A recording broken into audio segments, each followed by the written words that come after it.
For the past 2 years, ang ating mga awardees ay nagkaroon ng pagdududa. Ay naku, kaya lang naman nagkaroon ng award yan kasi online classes.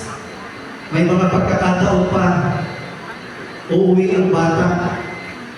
Nay, Tay, mali ang sagot natin. Diba? Totoo naman na ang ilan sa ating mga magulang ang siyang sumasagot sa module ng ating anak. Real talk po. Tama po ba?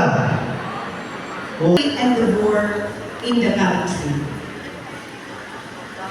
And one day, especially the grade 12 students will become one like her.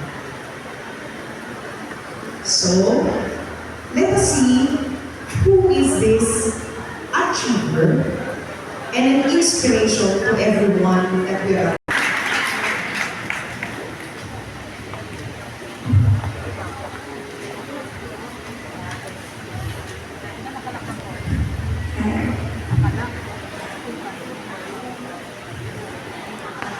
I've never realized until today that it feels good to be back home with a greater purpose. To our dear Principal, Mr. Roberto Pirelo Balde, to Ma'am Edelisa Digong, to our education administrators, department heads, parents, of course,